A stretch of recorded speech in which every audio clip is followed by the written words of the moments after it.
John Trudell.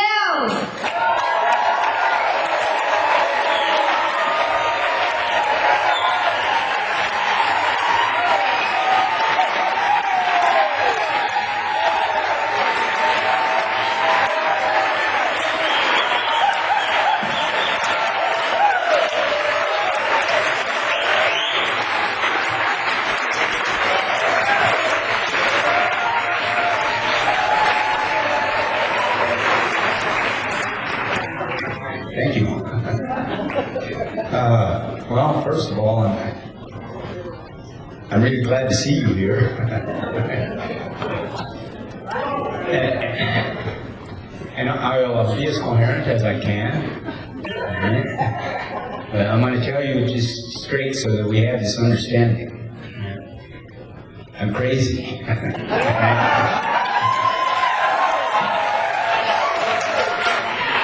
So if I say something you just don't get, right, don't hold it against me. I'm not trying to start anything. and because and this crazy thing, I mean, it isn't a choice that I made. It kind of just happened. But then I looked around at the normal. And I thought, whoever made this choice for me was looking out for me. I mean, no offense to those with aspirations of normal. What's crazy? But what I noticed about normal and typical and sane, they're all afraid. And they feel powerless to deal with the realities of their life. Anyway, that's what I noticed. And I'm not sure, I know where I want to go. Because, I mean, the title of this is about intelligence as alternative energy. So I know where I want to go. I'm not sure how we're going to get there. But I'm going to just head in a direction. And it takes me a little while to find where I'm headed. So I'm going to start, I'll read some poems and then we'll see. But basically it's about intelligence as alternative energy and the reality of who we are, human beings. And I think that we need to pay more attention to that reality of being a human being. Oh, yeah. Anyway, this is called Carrying Those Rattlings. Nights and days and looking for a way, with lives turning on dreams and loves. Then dreams and loves can turn on you. But until then, it's something more to do. And then there's something to knowing just when to take serious, and then when to leave well enough alone. And in between, don't beat yourself up. As laughters smile at the thoughts of ways how craziers can get everything can get. At the times when some more crazier really is more crazier than we needed. Doing the right things at the wrong time. Doing the wrong things at the right time. Bring ways of confusing us to themselves. Right gets wary and wrong doesn't care. Maybe we could have done it all different. And again, maybe wants it this way. The reasons for doing what we keep doing are part of us needing to recognize reason. When there's no all good, there's no all bad.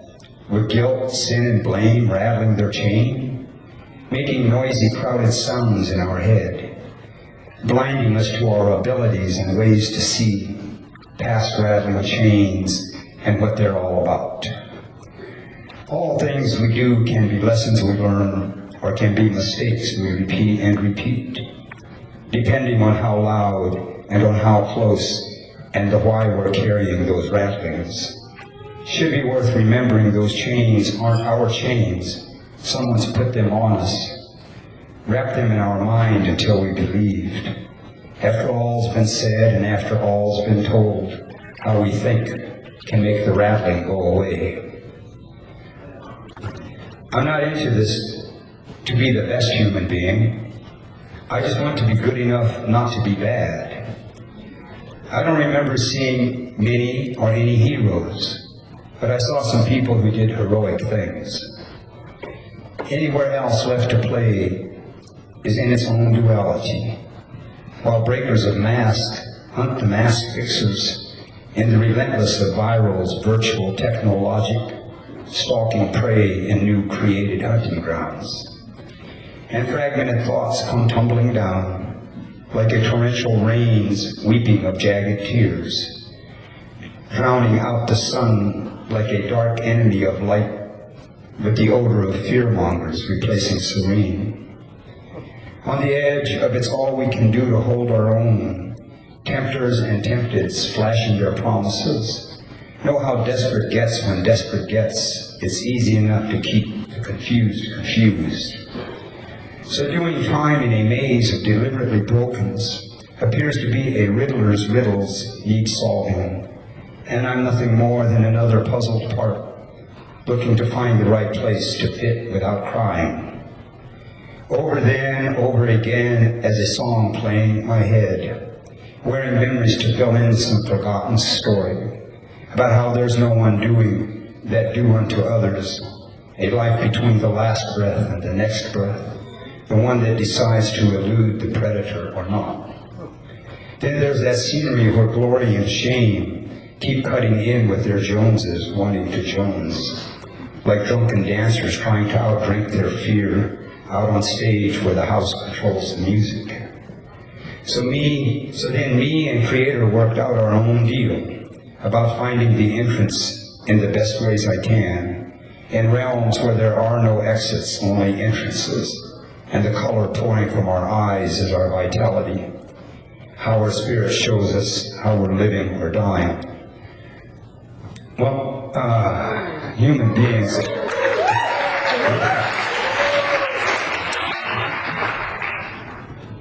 So sometimes often when I'm crazy, I feel like I'm in a dimensional reality where we don't know who we are. We don't recognize ourselves. We don't understand the sounds that we make in this vibratory reality.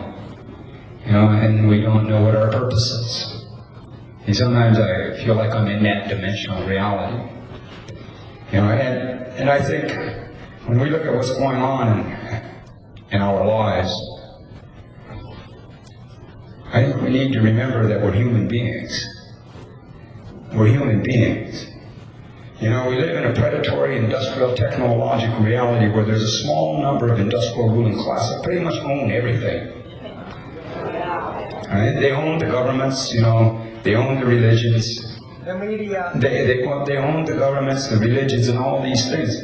See, and the kind of way it works, this industrial ruling class, they created the communists and told the communists, I look at these government and religion things as being like corrals. So they created communism and herded the human beings into a communist corral and said, you're communist, you're citizens of communism, your corral is better than anybody else's. And they took them and they herded the human beings into capitalist corrals. These corrals they called capitalism and said, your corral is better than anybody else's. And they did it with religions. Right? So all of this, and in the process of herding us into these corrals, they take and they repress the identity, the memory of being a human being. Right? Because we become citizens. They create these victim identities. And we identify with a victim identity. So tonight I'm trying to talk to you as a human being. One human being to another. Right? Without the victim stuff. Right, so in this technological industrial reality that we're in, everything's about energy. Everything's going to ever happen in this dimensional reality that we're in is about energy. Now we're human beings. Human beings. We are human beings. When we say I'm only human, we're wrong. We're just not making right sense. Because we are human and being. Human being. Right? And without the being part of human, we wouldn't be human. We wouldn't be alive without the being part. But see, somewhere in this process, we've been programmed to forget the being part of human. So all of our perception of reality is based from the human aspect rather than the being and human. Everything's about energy. Everything. Human being. Human being. Our bone, flesh, and blood is made up of the metals, minerals, and liquids of the earth. We are shapes of the earth. We have being. All things of the earth are made up of the same metals, minerals, and liquids. Whether it's a tree, a stone, all things of the earth, an animal, a plant, all things of the earth are made up of the same metals, minerals, and liquids. All things of the earth have being. Our being comes from our relationship to the sun, sky, universe. It's that light, it's that universe, that sky that brings the energy of being, all right? And it mixes with the life form of earth, and we have this life. All things have being. Now, in this technological, perceptional, industrial reality that we're in, we know that they can take the DNA of the earth that's called fossil fuel. You can take the metal, mineral, liquid, the DNA of the earth that's called uranium. And through a mining refinement process, they can take this uranium fossil fuel out of the earth, put it through a mining refinement process and convert its being into a form of energy to run electrical systems. Well, I think technological industrial civilization mines the being part of human through how the human is imprinted to perceive reality. How the human is imprinted to believe reality. How the human being is imprinted to believe what they're told. The mining process. So they're mining the being part of human through how we are programmed to perceive reality. That our corral is better than the other corral. How we're programmed to perceive reality. And so when they mine fossils or the uranium out of the earth, it leaves behind poison and toxic waste. Well, when they mine the being part of human, that leaves behind poison and toxic waste, and that poison and toxic waste, these are the fears, doubts, and insecurities that become a part of our perception of self. And therefore, they form how we perceive reality. So every fear, doubt, and insecurity that you have, you didn't think it up. We didn't think it up. Somebody put it there. Somebody told us something. Somebody imprinted us with it, and we believed it. And we believed it.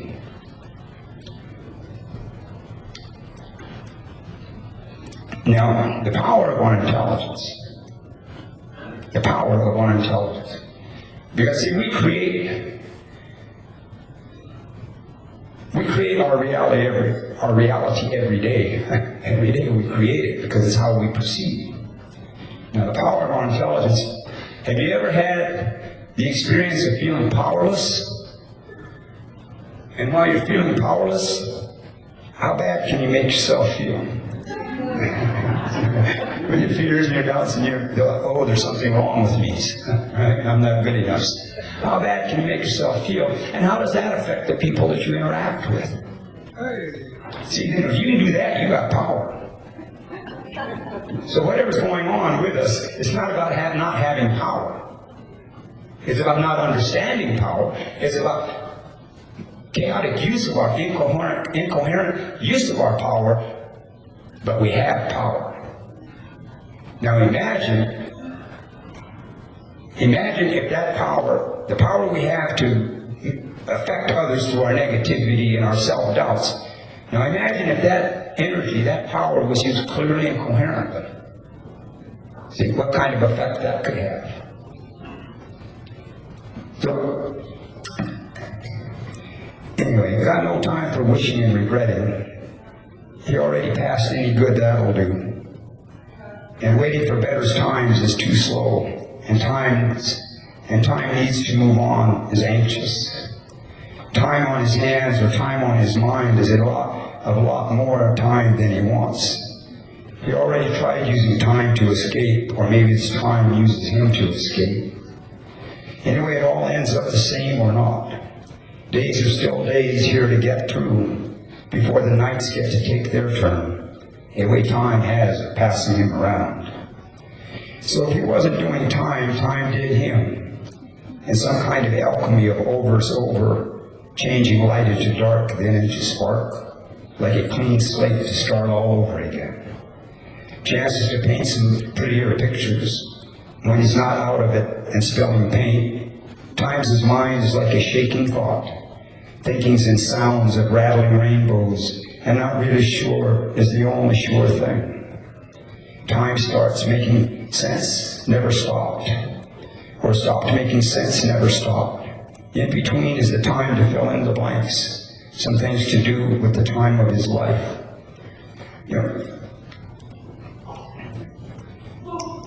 Because everything is about energy, and energy flows. When we think, we project electromagnetic thought. And this is just reality, So everything is about energy, and we project electromagnetic thought. Now, part of this mining process that happens is to take the human being and stop the human being from thinking, to replace thinking with believing. Get the human being to believe that believing is thinking. Okay? But not to think. Not to think. All right? Now, reality. All right? Because energy, we project electromagnetic thought. Energy flows. Now, when you take the energy of thinking, which is supposed to flow, and you put it into the energy of believing, well, see, believing is like a cage. It's got its biases. It's got its prejudices. It's got its limitations. It's got its closed-mindedness. Believing, so when you take the energy of thinking, and you imprint and program the human beings to not think but to believe instead, see, then this energy that's supposed to be flowing out into reality and helping to create, because our creative intelligence is so powerful. But anyway, so it's taken and put into this cage of believing. See, then, so the energy's got nowhere to go. But it's energy, it has to do something, so it stresses and it builds inside. And because it's not really thinking energy, it's believing energy, it increases the fears, the doubts, and the stresses that become a part of the human being's life. And then the human being does not see clearly or coherently, does not think clearly or coherently. The human being now starts to make emotional decisions rather than thought out, clear, coherent decisions. So there's a difference in thinking and believing. Either we believe or we think, but we can't do both. Right? We can't do both. And the danger about believing, so we need to be careful about how we use that concept, that word believe. Need to be very careful with it. Because remember, every fear, doubt, insecurity, every self-dislike, every self-hatred, every self-cloud that we have about ourselves, somebody told it to us, somebody imprinted there, and we believed it. But I guarantee you, not a one of us thought it up on our own. We're not that normal.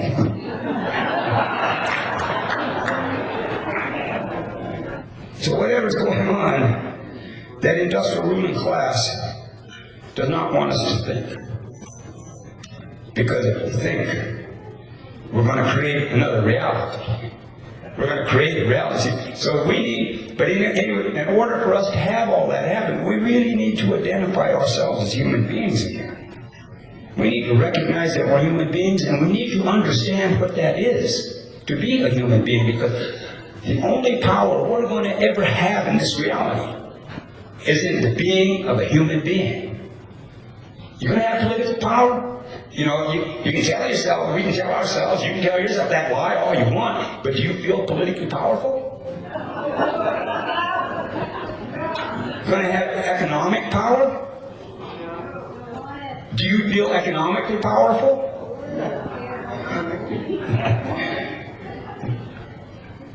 You're going to have military power? Do you feel militarily powerful?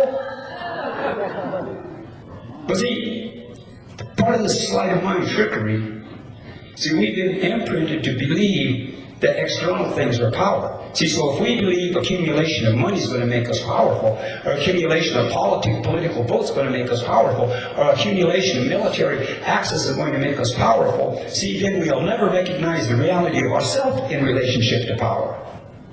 Because we defined it all as being external. Now, economics, politics, military, all of these things, they're an illusion of power, but in reality what they are access to authority. And there's a difference between authority and power. Actually, people that don't really feel their power need authority to impose upon the others. But then we've been imprinted to believe that that's where the power is. As a human, and maybe as a citizen, and what I call victim identities, all right? We're human beings. And ancestrally, encoded in our DNA, because every one of us is a descendant of a tribe. I don't care where we come from on this planet. At some point, we come from tribal origins. And in that tribal origin, in that genetic memory, we were all human beings. That's how we identified ourselves. And then as technological civilization started to emerge and come out of the mist, all right, then we started to get these other nationalistic identities. We started to get these other own property identities. I call victim identities. In reality, we're a human being. That's our primary identity. If we're here, our primary identity is as a human being. Secondary identity is gender, race. Primary identity, human being.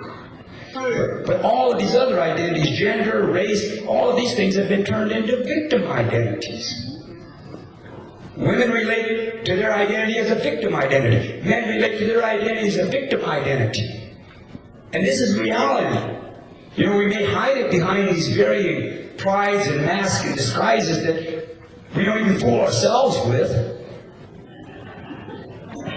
But we relate to life from a victim identity.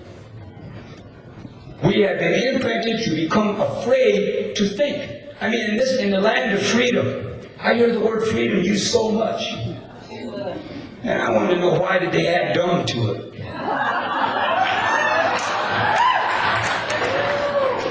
I'm serious about this one. Let me see. There's serfdom, fiefdom, kingdom, selldom, freedom, and I'm suspicious of wisdom.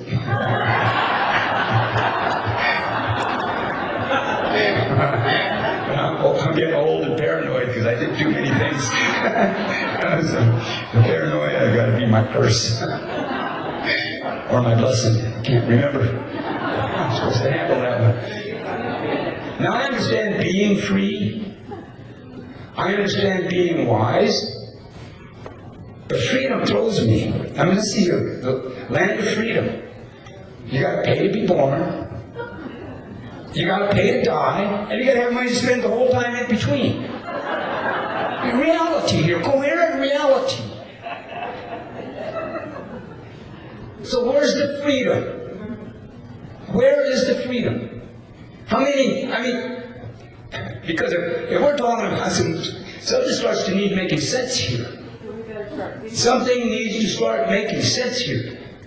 I trust as human beings, if we recognize that we're human beings and we respect our creative intelligence, we can make sense. But something needs to start making sense. I mean, you know, something needs to start making sense. It's like, how many people in this room are worried about how they're going to survive economically? No, I mean, serious reality. How many people are concerned about that? You know, how many, you know, and yet still believe in a political system that put them in this position. You know, and I'm not trying to start nothing, except people think. To think. You know, I don't know, because something that I don't understand sometimes is,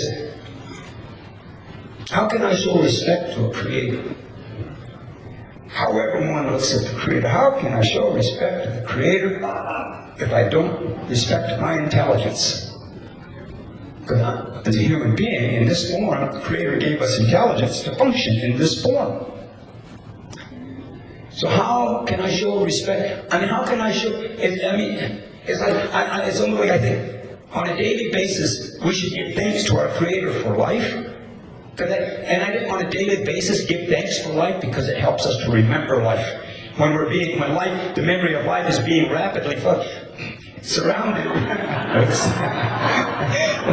being rapidly surrounded with this whole idea of just to survive, just to exist. So the enjoyment, pleasure of living is being minimized because we're so busy trying to survive or exist. But so I think we should give thanks to our Creator every day for life, and we should thank our Creator for giving us intelligence. And then maybe that will help us to remember how can we respect life if we don't respect our intelligence? Because it's through our intelligence how we manifest our perception and our participation in reality.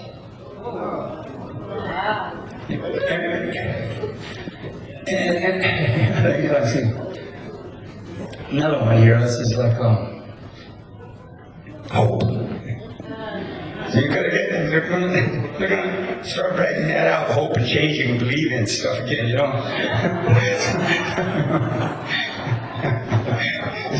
But to me that's like an old drug, you know. Hey, I'm gonna go again. Got nothing new.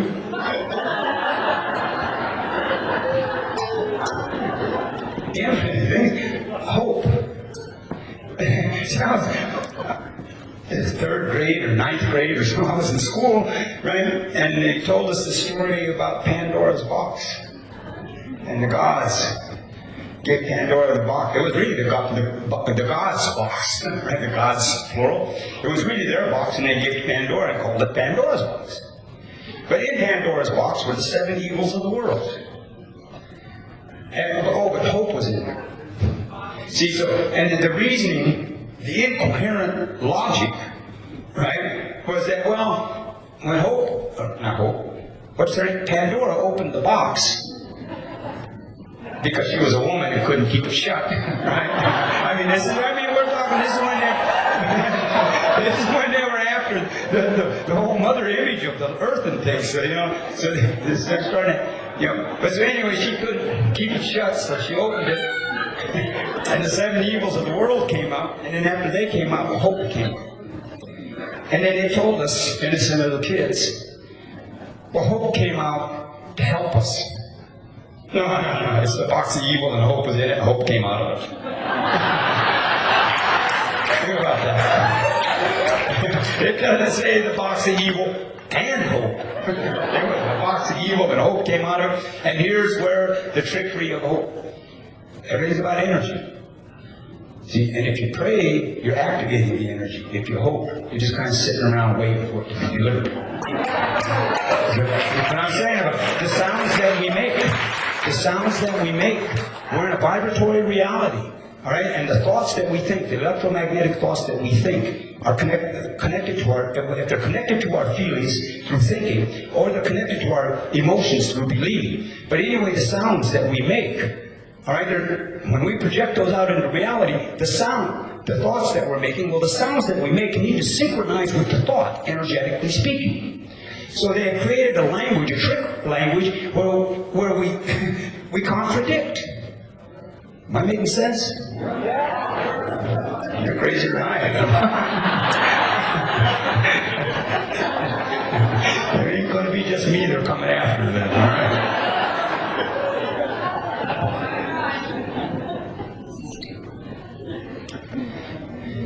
And blame. This is the other one. Guilt, sin, and blame. Give me a break. The way they have guilt, sin, and blame structures is like there's a spiritual perception of reality and a religious perception of reality. Spiritual perception of reality is based upon responsibility. We are responsible for our energetic being participation in reality. Under the religious perception of reality, we committed a crime, a moral crime for being born. Okay. If that was a crime, wait till you see what I got in mind. That one is an accident.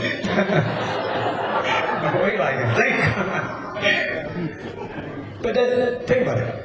So we committed original sin. We committed crime for being born. You know, and that one's the page turner right there. See? Because when that sinks in to the little mind, then it's easier to throw all the other stuff on because there's something wrong with me. All right? But anyway, but under this perception of there being something wrong with us for being born, because there's something wrong with us. I mean, this is how the sleight of mind works.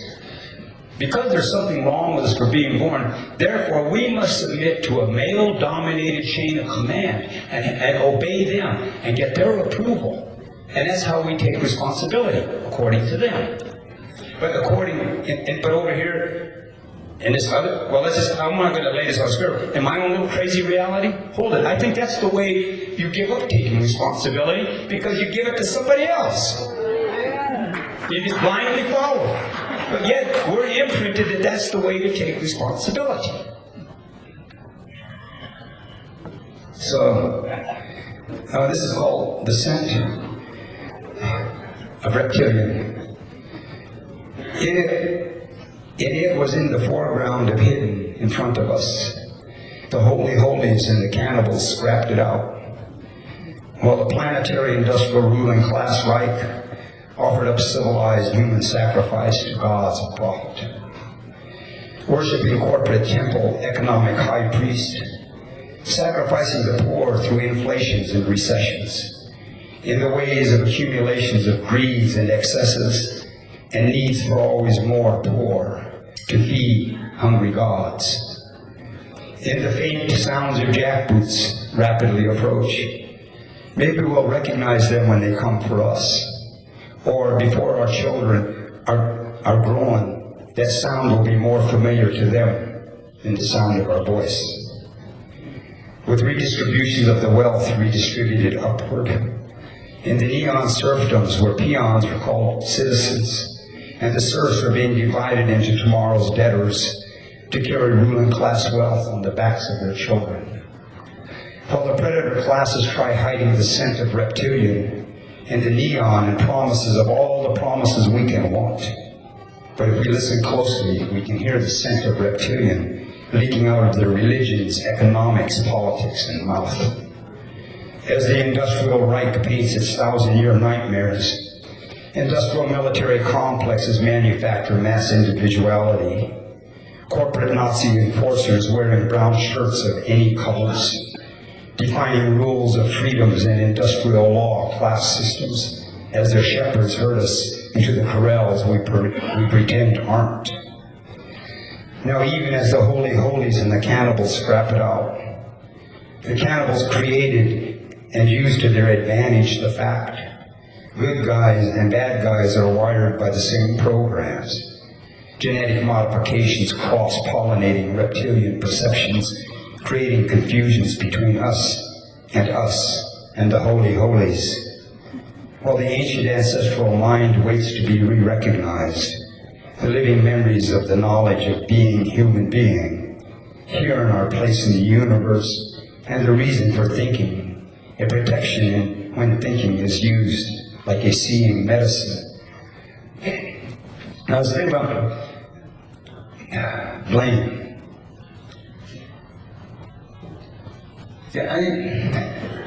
To blame is useless, and I question about blame? Because I think it gives us a way out. You know?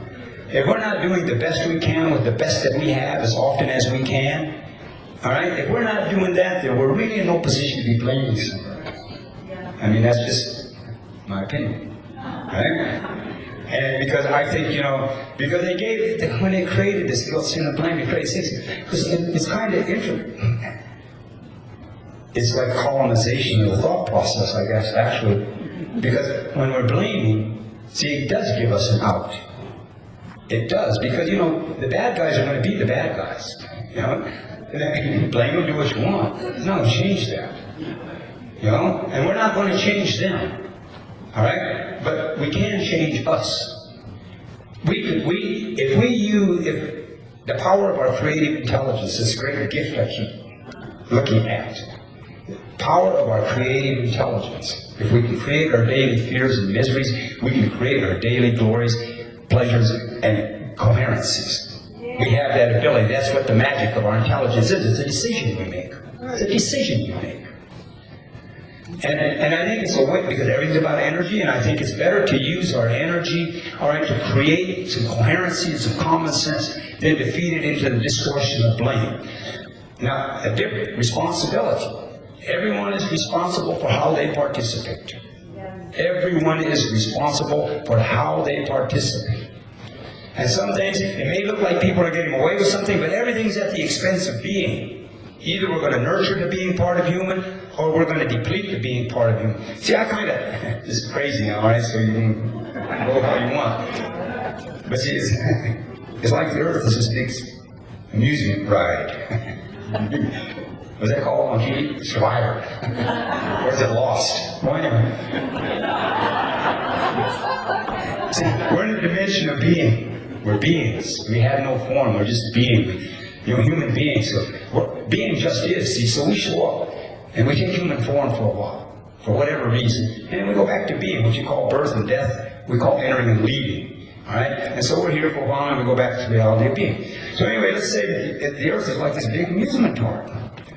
And this is the ride that I picked. Why I picked it, I could never explain to you. If I could pick again, I might pick again. But this is the ride I picked. Alright? And so this is everybody's ride that we picked. So the trick now is to get through the ride without scaring the hell out of ourselves.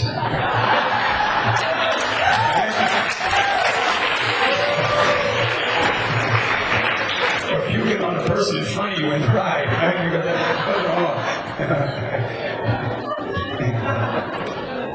It's about the evolution of being. It's about the evolution of being. It's the spiritual reality we're in. It's about the evolution of being. Human form is temporary. Being just is. It's like we enter and leave through these dimensions. It's a genetic memory. It's encoded in the DNA. And during those sometimes when it's harder to remember reasons to laugh than it is to remember reasons to cry, it has to do with how remember remembers. The realms of memories and pick and choose. The conditionings of pain leave deeper imprints, repressing laughter in a competition of pick-me, stars in the night dimming bright, racing the sun. With memories of good and bad lined up in line, who do we pick out first and most in the lined up? Reliving some shadow parts of the past all overs, as good memories and reasons to laugh wonder. Who and what turned the past into the diseased, feelings transmuted into ambushes of hysterical, feeding our natural fires into emotional fevers, high-octane combustion for erupting internals. And at the core of blaming is blaming ourselves. In the mining by trauma with distorting perceptions, the wrong to become the wrong, and that's their worth, turning the images of self into fragments of who we are. Good things that happened and reasons to laugh wait, wanting their fair turn to bring the balance they bring, feeling like wallflowers in the dance hall of memories, with too many singers singing too many sad songs, like a desperate drought in a desert, using tears for rain.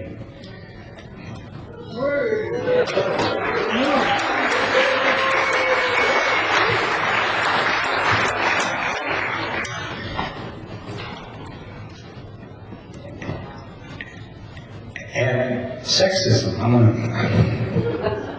sexism exists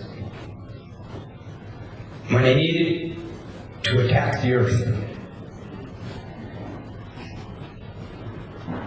Because everyone in our genetic collective memory, ancestral tribal memory, we all looked at the earth as our mother. And then when this male thing came, wherever it came from, it started emerging with the evolving technological perceptual reality. All right? And it looked at it started imprinting to human beings that the earth was not spiritual, the earth was the property of a religious entity. And then the religious entity spotted out amongst themselves, and it came down to three. There's God and Allah and the other one. What's his name? Well, anyway, you can pick your own third, right? But anyway, it came down to the three. But in order for them to subdue, because see, we all looked at the earth as being our mother, related to her, and we look related to the women as the feminine manifestation of the earth, the physical form of the earth, the life bringers and sustainers. So in order to attack the earth, they had to attack the women. See, so sexism exists. It's not sexism exists. It has to do with how the predator class, this technological predator class, set out to dominate the earth. So sexism exists. It's in direct correlation to how we live with the earth. I just want to put that out there. You know, and about this thing about human beings. See, we all remembered we were human beings. See, now for us, the native people of this land base, I mean, we had the full memory as late as 1492. And in slow increments, it says, as this, what I call this diseased perception of reality, no offense. But this diseased perception of reality started spreading across the land. See, then our memory of being a human being started becoming fragmented. Now let's look at what I call the diseased perception of reality, because it is a diseased perception of reality. No, this isn't about race or anything. This is about a diseased perception of reality. And like any disease, it crosses racial boundaries. It crosses class. It crosses gender, a diseased perception of reality. But it's an imprinted diseased perception of reality. Now, so let's look at the descendants of the tribes of Europe. So because what we have in common is something, I think, that in this society, in this country, see, everybody focuses on their differences. So everything, all these battles, we're being manipulated emotionally to be at each other's throats psychologically and demonizing one another, all right, because we can't agree. We're being manipulated to do that. And you watch, it's going to escalate. It's going to get much, much, much, much more, all right, because there's a redistribution of the wealth taking place right now, and a new form, a new neon fiefdom being created. The Dark Ages are coming back, man, but they got light with neon, you know. But all this kind of stuff is going on. But anyway, the descendants of the tribes of Europe, by 1100 AD, the descendants of the tribes of Europe pretty much had been erased as tribes.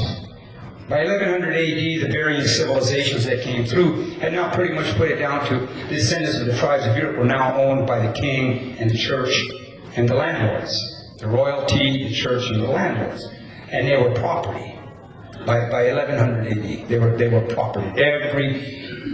If you weren't royalty, church, or landlord, you were property. And you were owned just like any other thing, a tree, a goat, anything. You were property. But these descendants of the tribes of Europe in 1100 AD still prayed to spirits. They prayed to the earth. They call them druids or whatever, but they prayed to the spiritual reality. And in the church, remember, this is about mind and energy, man, I'm telling you. So the church created the Inquisition, because the king and the landlords already owned the physical human beings. So the church went after the being part. So they created the Inquisition. And the Inquisition, basically, you look it up. I mean, this stuff happened. I didn't make it up. I know that. Right? But the Inquisition was basically when the church made the decision, because all these people were praying to spirits. They were praying to their natural ancestral way. So the church made the decision to have this Inquisition, and the Inquisition basically was to wage a war to possess the souls of the godless heathens. To possess the souls of the godless heathens. You want to see, this is about alternate perceptual reality. I mean, this is a blatant. All right? So they set about doing this, and basically the deal was, if you disagreed with the church, you were guilty of heresy. And all it took was somebody to accuse you. And then, once you're accused of heresy, then you have to be tried. And as a part of the tribe, you have to be tortured. It's a ritual. Okay? And they created these fantastic, incredible devices of torture. I mean, we're talking about some Ukrainian, no, I'm not trying to offend anybody, but this stuff happened, man. You know? I mean, organized serial killing. You know? When really you want to get right down to it, right? They killed thousands of people in 400, it started in 1100 AD. Columbus came here 1492. So in 400 years, let's say 20 years to a generation, the descendants of the tribes of Europe have been through 20 generations of complete trauma, genocidal brutality. The descendants of the tribes of Europe, and they picked heavy on the women because they're still trying to erase that earth-woman connection. This is why the rich, they went hit hard on the women. Because they were still attempting to erase that connection. So anyway, the church was there to possess the souls of the godless heathens. So the godless heathens, descended of the tribes of Europe, in order to survive, they had to come to love what they feared.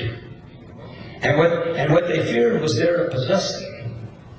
And see, and from that day on, they've never untangled love, fear, and possession. How many of you experience love without fear and possession? You don't have to answer, that's me. So they altered this stuff. Love. And love is an interesting word because it's a religious word. The people that came to destroy us, love.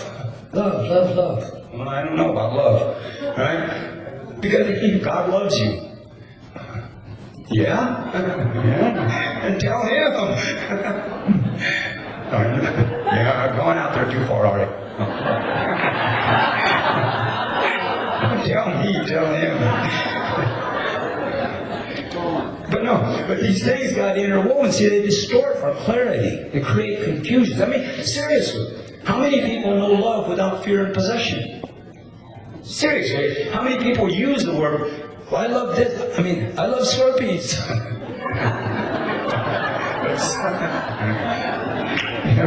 That's how it becomes, it's no longer a real feeling. You know? It's an emotion, but not a real feeling. What happened to the caring? But anyway, so the descendants of the tribes of Europe, by the time Columbus came here, and Columbus got here, because this is how we got our name. Columbus got here, and he said, who are you? And we said, we're the human beings. And he said, oh, Indians. See, and some people say it's because he thought he was an Indian, which may or may not be. I really don't know. But the thing is, see, what I do know is they didn't, when we said we're the human beings, they no longer recognized what it meant. But so we know that this imprinting, to remove the identity of the human being, suppress it from the human beings that were the descendants of the tribes of Europe, we know that it had been completed by the time they got here. Because when we said we're human beings, they didn't get it. And they came and they behaved the same way they had been treated. The genocidal policies and behaviors that happened to the native people here was a reenactment of what they knew, because it had been happening to them for 400 years. Is this it? Right? So we're all in this together. I'll tell you this. All right? We're all in this together as human beings. Yeah.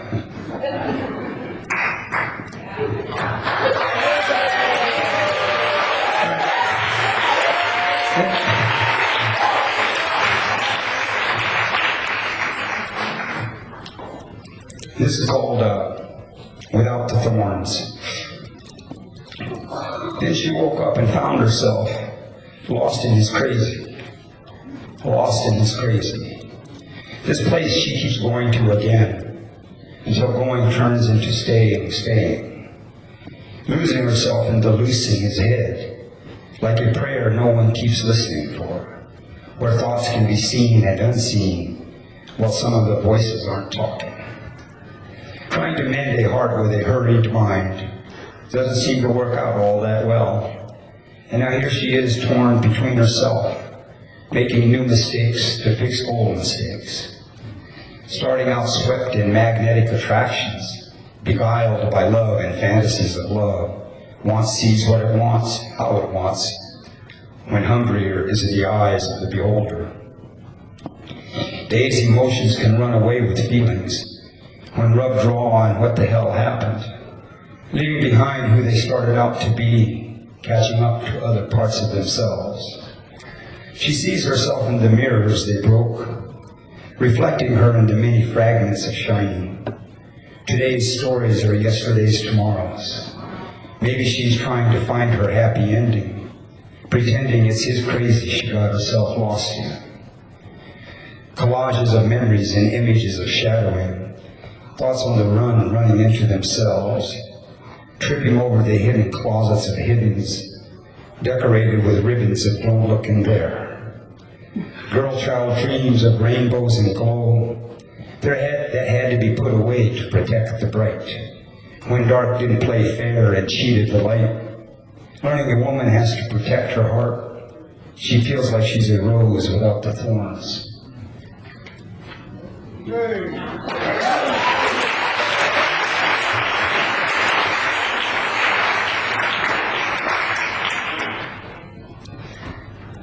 And kind of what's going on now, I mean, I'm wandering into this a little bit, but because I'm just wandering now, I lost track. Anybody been paying attention to this Occupy Wall Street?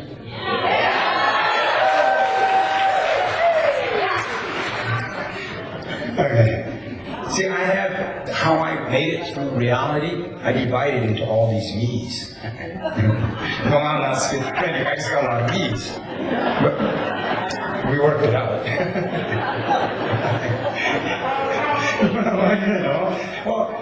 Well, I'm just realistic about it. You do too, and I know you do, but you're just in denial about it because some of them you're ashamed of, and some of them, well, excuse me, that wasn't me that said that.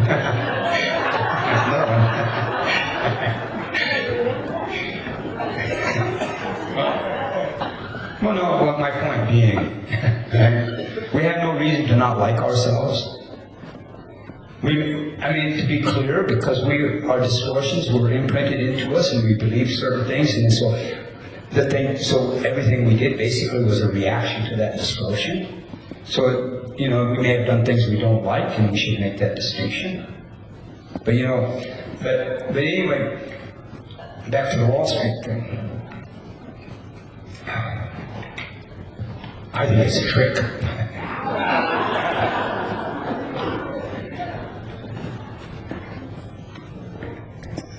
I just think it's a trick. Something isn't right.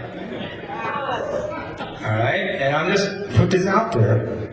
Because I told you, I'm crazy, man, so, we're just letting go with some of that, right? But it's like, I'm thinking about this, let me see. It started in Tunisia, and then the Egyptians did it, and now 6-7 months later, the Americans are doing it. I got a feeling they prepared for the Americans. I just have a feeling they prepared for the Americans. I think they started preparing in 2001. I think they started preparing with the Patriot Act. Right? I think they started preparing a long time. And I think right now people should, and I'm not saying that people shouldn't express, but I think that people should be realistic about the expression that they make. Obviously, these issues have to be addressed, and they do. But I think the Americans are a little naive in trusting the police state that has emerged around them. Right? And I do think that. I think what they're doing now with all these protests, they're making a list for the FEMA camps. Right? They got all them camps, everybody knows about it. But I'm not going to go off into this too far because I don't want people to think I'm paranoid and stuff. But I'm saying things to think about. Because go back to this freedom thing. And people of my generation, my age, let's be real. Let's be real. All right? Let's be real. When I went to school and was in 5th grade, 4th grade, they told me, the communists, that they spied on you. They had police state. You didn't have any secrets. Your neighbors spied on you. They could come and arrest you whenever they wanted to. All right? They could do any damn thing they wanted to you, and therefore they were bad. And now I'm being told, hey, we can do it, and we're supposed to support it. People my age know what I'm talking about. Because you heard it the same way I heard it. And now we're being asked to condone that behavior. See, so it's those little things. And I'm not saying, and I think we should express, we need to generate the energy, we need to make ourselves known, but think things out before we go. I think there's something just amiss. If it's nothing more than they've had since February to prepare. Like they didn't think it was going to happen here? You think Occupy Wall Street is a surprise? Oh gee, they're doing it to us. I don't think so. I think it's been anticipated. Because, and the reason I'm saying this, because I just want people to think, I'm not asking, if I don't make sense, I don't make sense. And I'm not asking you to change your thinking if I don't make sense. But let's face a certain basic reality here. There's been a tremendous redistribution of the wealth. Right? And now there's a whole new class of poor. And now there's going to be another redistribution. Right? You watch. There's more bad economy coming. And this is going to create more frustrated people. And then there's going to be provocation, and then they're going to justify being able to come and deal with people. This is anticipated, I'm telling you. So we need to do what we need to do, but I'm saying what I really think is I think we really need to apply some clear, coherent thinking into how we're going to address this situation. To me, I'm not fighting the bad guys anymore. I'm not. I'm going to help the good guys. All right? The best of my ability. Because I think there are two different perceptions of reality. Right? I think there are two different perceptions of reality. And I think we need to think. I'm going to start wanting all this, but I'm bringing this up just because I want us to think about cooperation and non-cooperation. We need to think in terms of non-cooperation, finding ways to not cooperate. See, we've been imprinted civil disobedience, violent or non-violent. We've been imprinted civil disobedience. We've been imprinted protest. We've been imprinted to non-violently civil disobedience is acceptable. Violent civil disobedience isn't acceptable, but to protest is acceptable. We've been imprinted with certain of these things. But you know what I find the common thread in every one of these things? Every one of these things is based upon us cooperating with them. If you have violent civil disobedience, you're cooperating with them because they get to come and play war games. They get to refine their system. Oh, and you buy magic markers to make your signs. And little bottles of water to march in the parade. Busted gets a plane tickets and all this stuff. Alright? Cooperation with them. And if we do it with permits in a respectable way, cooperation with them. We need to think in terms of how do we change the energy dynamic. Alright, and we need to create, instead of beating ourselves up about how bad and terrible we are and what's wrong with us, we need to be putting some clear, coherent thought into something that makes sense. And we will create that. We will create it if we will head in that direction with our intelligence, on our individual, personal lives, and on our collective lives. Alright, because see, to just blame them, all right, we're going to hand over our children to be their slaves, their death slaves. And so we need to think of, and what I'm going to say is a practice, just to start practicing non-cooperation. Every fear, doubt, and insecurity that you use to judge yourself, they put it there. So every time you activate it, you're cooperating with them. Every time. Every time. Every time you take pride and you replace humility with pride, we're cooperating with them. Every time we let our ego get in the way, we're cooperating with them. Every time we make a reactionary decision, we're cooperating with them. Every time we make these emotional decisions, it's like feelings and emotions. Feeling is how the being communicates with the human. Alright? Emotions basically are what feelings turn into once they've been repressed. Do you ever have an emotional outburst on someone and you go back later and think, well, I wish I'd said this. We never said that. Yeah. Because everything's about energy and how we use our energy. It has some say. See, and what I'm saying about this Occupy thing, you know, I understand that we need to generate some energy, but I'm saying maybe some energy of coherency, because what I see on the Occupy thing happening right now, it's like a fad that's catching on. All right? And people are emotionally reacting without really thinking things out. Right? And this is what happened in the 60s. Whatever you stood on in the 60s, the people, we wanted change. We were young. We wanted a better America. We wanted a better reality. We were idealistic. So our motives were good. Our intentions were good. But our life experience was lacking. So we went out there and we were smart. And we made all these smart emotional decisions. But here we are, whatever we were up against wanting to change is more dangerous now than it was then. So what's missing? I think it's coherency. I think it's clear, well thought out thinking. To use that creative intelligence to create a solution, to create a way through it. You know, and I think it's a decision we make. You know, whoever we are in this room, whatever we do to make a living or we do for enjoyment, we made a decision. It's like, made a decision for your career, profession. See, well, this is the way I'm going to go to make a living. So you made a decision. And then once you made the decision to do that, you did what was necessary to learn what was necessary in order to do that, to make that living. Or if it's a sport or a hobby or something you enjoy. You made the decision you're going to learn that, and then you made the decision. Then you applied and focused your intelligence to fulfilling that decision. Well, I'm saying it's time to make a decision to respect our intelligence and use our creative intelligence clearly and coherently to help create a way through all of this. It's time to make a decision. It's time to make a decision. And whatever you think about the politics, I mean, I'm a non-voter, and I don't like it when voters blame me for the problem. I'll tell you that straight up right now, so we don't have any misunderstandings. You played with them, you justified them, you know, and I'm a member of the largest political party in America, the non-voters. Now, I think it's time that the voters listen to the non-voters and figure out why we aren't doing it. I'm serious.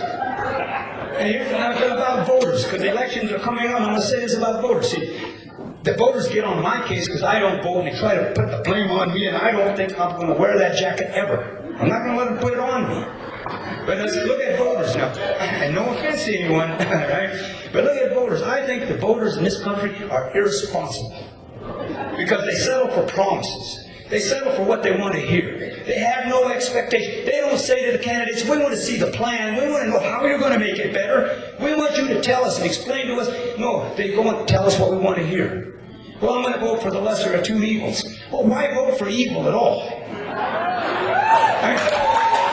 So we're talking about responsibility. We need to take responsibility for our participation. You know, democracy, I have my... As a Native person, after being exterminated by democracy, I have issues with democracy. I really trust it. Okay. See, majority rule. I was the majority. You call me the enemy, killed me till I'm the smallest numerical minority, and now tell me to join majority rule. I don't think so. All right? And let's face a reality about this. A reality about this. You want to hear about majority rule? See, I figure when you plant the crop, then what's going to grow out of it is going to grow from the seed you planted. That's what you're going to grow, right? I mean, not that I plant crops.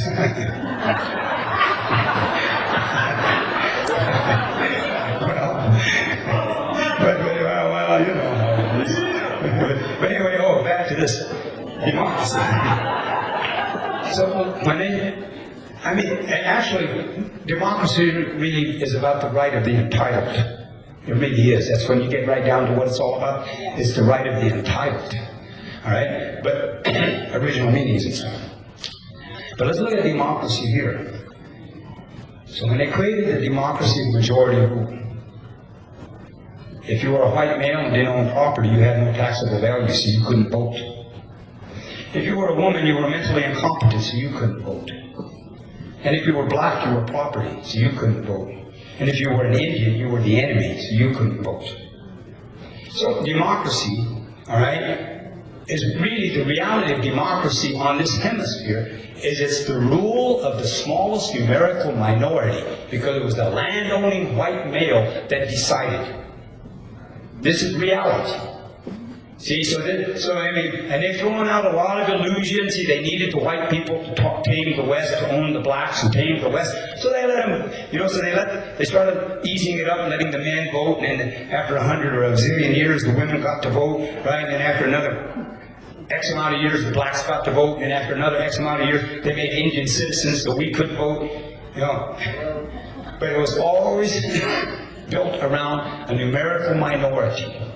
It was the land-owning class. All right? And I think that people need to at least consider the reality that maybe that never, ever changed. All right? Maybe it never, ever changed. And everybody, and see, now they don't need the white people the same way. The white people, they got too expensive. Is that word again? No, they want health benefits and they want retirement. Fuck, they want a decent wage. Hey, over here in China, they'll work for a year for $1.50. Just dismantle the Eastern Bloc of communism, they'll work for $2 a day.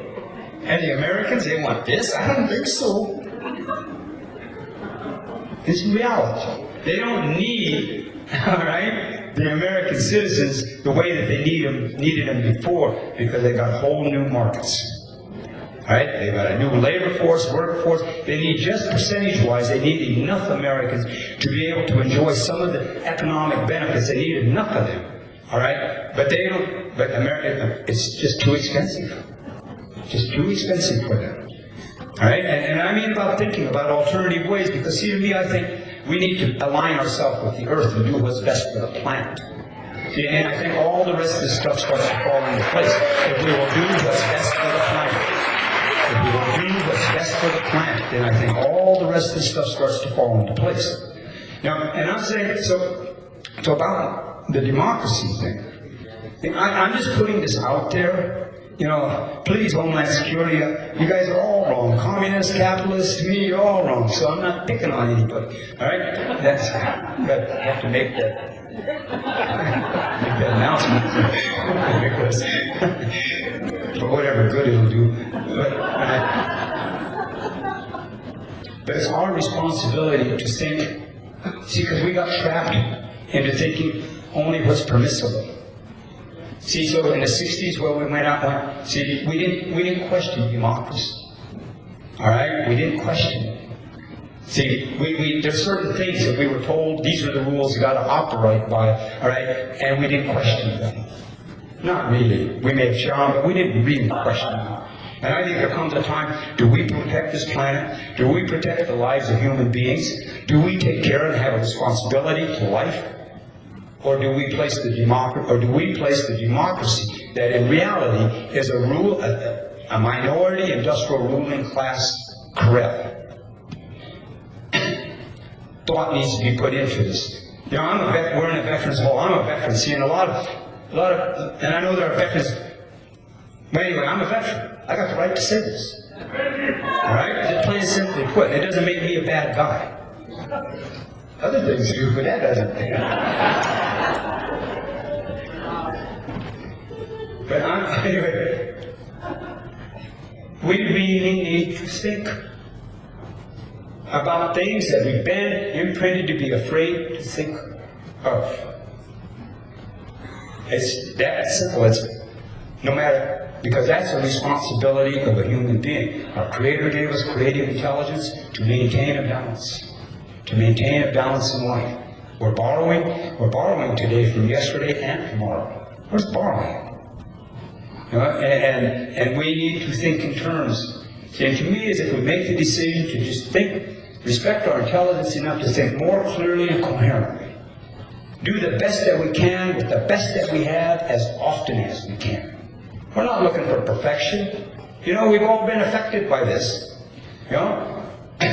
Do the best that we can with the best that we have as often as we can. Don't judge ourselves. Learn from our mistakes. Don't judge. We don't have the right to judge. And if we're going to judge, we'll always judge ourselves the harshest. And you can't, it's like thinking and believing. You can't judge and recognize. It's one or the other. And it's time for us to start recognizing the reality of the situation, to recognize reality, whether it's about our own behavior patterns or what's happened to us, but to recognize reality without judging it. Because we can either recognize or judge, because when we recognize, we look to see, we can truly learn. But if we judge it, then the ability to recognize is limited by the biases and the judgment itself, the prejudices of the judgment. So it's about recognizing and not judging. Learn from the life. That's why we're here. That's why we took this ride. That's why everybody, this is our ride. See, we came here to learn something. Hey! Right? And don't let this industrial ruling class prevent us from learning.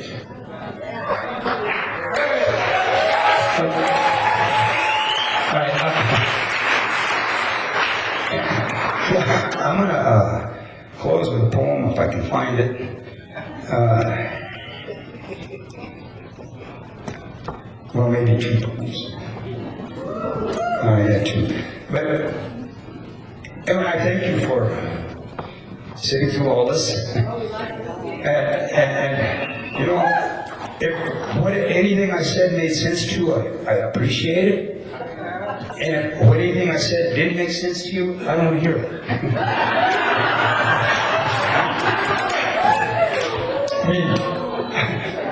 I mean, I respect it. I don't want to hear it.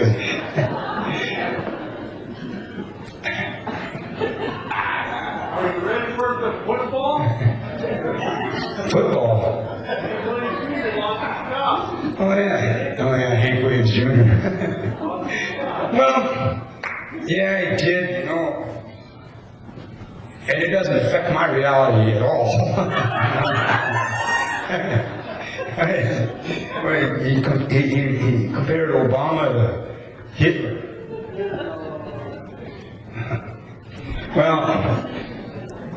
Well, I mean, I think Obama's a Manchurian. All right? They're not, you know what I mean? I think he's a Manchurian. And a Manchurian, see, because a Manchurian, he just sent out their program to do something. And I don't think he even knows how he's been programmed. He's even out there doing it, right? And Obama's, this is what I mean about be careful about elections and understand who you're voting for. They knew they were going to catch crack from George Bush. They knew after the plundering by the Republicans, they needed to create the illusion of change. So what better illusion of change than to put a black-looking man in the White House? That'll get them. Don't go for that. Right? Throw out that magic hope and believe stuff and put this black guy in there. All right? And then let him take the crap. All right? And then he went right along with him. He did everything that Bush did. All right? And more. See, so this is what I'm saying. It's the illusion. See, it's like, well, anyway, so, see, I knew it was fake because Obama's not really a black man. I mean, nothing racial. Well, maybe racial, but not racist. But I've seen black men. He ain't.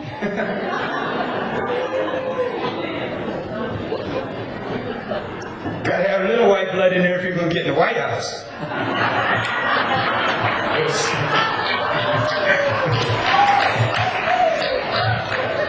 Anyway, okay, now, don't distract me because I'm trying to shut this down. All right, so this is called For a Day. He promised to do much better. He did it every day for a day, until he saw just how much do much better is going to take. As it comes to whatever it takes, he already hasn't got enough. He ran out of credit on his way, looking for the get enough store. A facing of longer time solutions with a short attention span, or misfirings of other short circuits, unchanging in the unchanging. Resorting to moving things around, just going through the motions, is more of like another denial that he keeps right on denying. He can run real fast, even faster. The way the past closes in, regrets breathing down his neck in too close for comforts. Days drift away like leaves falling, with no idea of where or when or how they'll land, when it's up to the wind and how the wind feels at the time. And this is, anyway, I thank you for it. And I think there's going to be something in our little Q&A, right? This is called Been Given. Been Given. Enjoy your day. Create a way. Sunshine and rain go together, while come and gone play tag with yesterday and tomorrow. And only forever lasts forever. Forever is here in this moment. What we do with it is up to us, in what we think of ourselves. We can carry our light lighter, or we can carry our light heavier. We can smile and or we can cry. We decide which feelings to use. We are how feeling better feels, or what feeling worse can feel. How low down can get needs our cooperation to play. While our birthright of resilience gives us the creativity we need to create positives to stay even with negatives that keep adding. Fuel to the fire, energies to burn, can be used to lighten the darker. See clear, we are our own torches. Everything that's good is still good, and we've been given the gift of life. Thank you.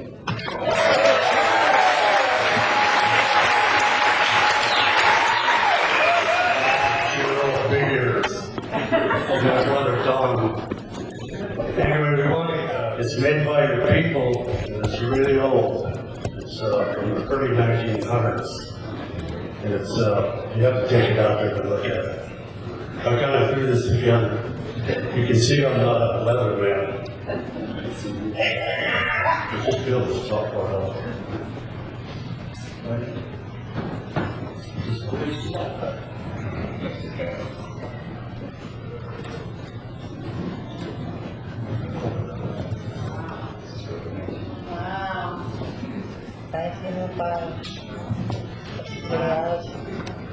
Whoever did it was an expert.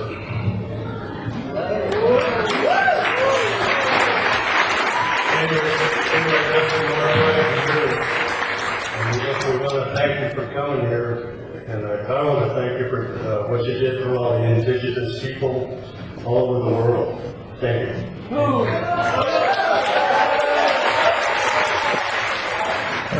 I'd like to say thank you to John too. I've heard a lot about you over the years, but finally I get to meet you.